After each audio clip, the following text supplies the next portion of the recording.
Now let's turn our attention back to the market action right now. We're seeing a little bit of a reprieve from the selling pressure. Yesterday, we saw big gains, a bit of a recovery day across the board in the United States.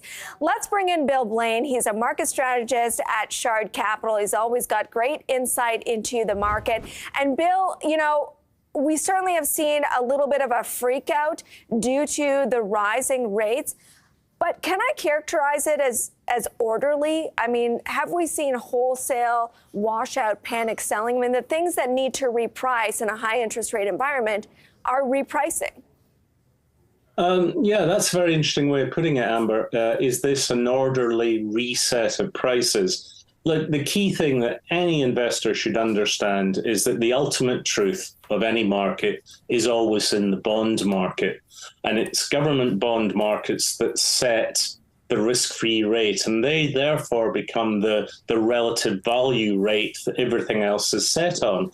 And what's really happening now is people understand that interest rates are normalizing. They're going to remain higher for longer. And that means that the frothiness, the speculative bubble that has fueled stocks for so long is under pressure. Now, whatever happens, we're going to see a reset of stock prices to reflect higher interest rates. And I think that's what the market's fighting just now.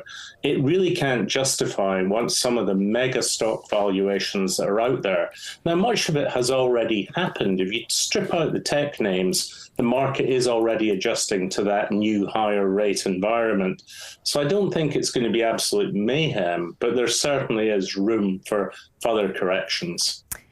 To what extent, and what is that predicated on in the bond market? Do you see us going past 5%? Is that where the problems start to really ramp up?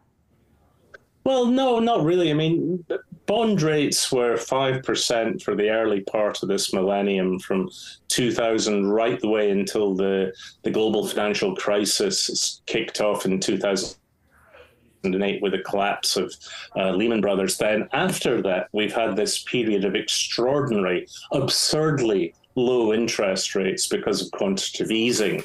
And that's created all kinds of problems about asset prices. Because interest rates are so low, or were so low for that period, that's what fueled speculation. Now we're going to go back to a normalized interest rate. And there's a lot of panic, especially if you read the mainstream press, even the Financial Times. Yes, the actual Bible of financial markets saying, oh, our country's going to default. No, they're not. Back when I was young in the last millennium, in the 1980s, I nearly said 1880s, but in the 1980s, we had interest rates in the UK up to 18%. And you know what? The economy copes with them. Now, I think the big issue is going to be how long do interest rates remain higher around this 5%, whenever it becomes 6-7%, possibly. Jamie Dimon, for instance, of JP Morgan, has recently cited that 7% number. Well, I think that really depends on inflation. And that's why it's so interesting that you're going to be talking about the price of oil later in the show, because Saudi Arabia and Russia are determined to push up oil prices. And if that happens, the inflation genie stays out there. But it seems like there's a little bit of concern on oil about, yes, there's Russia and Saudi Arabia, but diplomatic efforts between the U.S. and Saudi Arabia that could include some sort of relief on energy. Yeah, if we're betting that Crown Prince MBS is going to start benefiting, is going to start working to benefit the West, I think that's probably a sucker bet.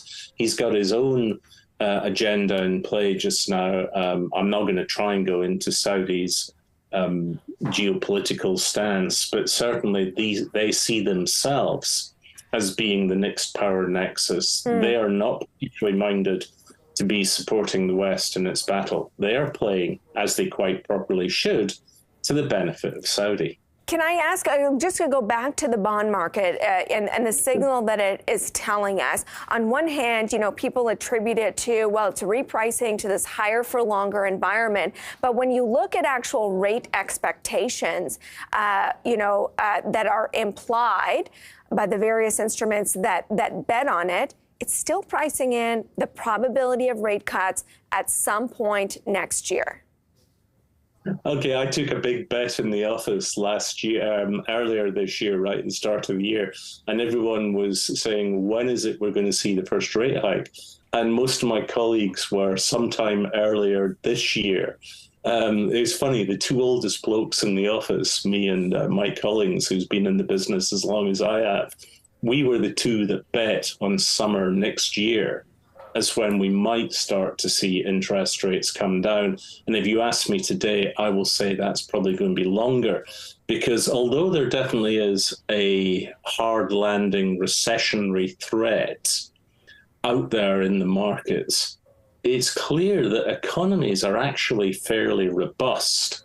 What's holding back economies is not the kind of things that we would have thought were going to cause recession in terms of a lack of jobs, in terms of a slowdown in consumption. It's things like supply chains, but it's also just inflation that's holding us back.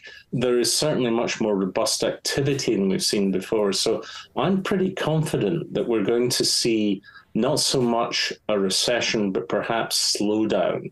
And that means rates will have to stay higher for longer to cope with the resultant inflation. But I also think that it's maybe, and this will surprise you, I think it's probably a good thing we have higher rates, because normalized interest rates, which properly incentivize corporates to go out and invest in real production, building new factories, employing new workers, rather than borrowing as much as they can to buy their own stock back, which creates zero economic growth, by the way. That's going to be better if we have normalized interest rates. And I think the world has to get used to that, because historically, interest rates are not 0%. They are between 4 to 6% in normal, functioning, efficient economies. And I hope we're going back to that.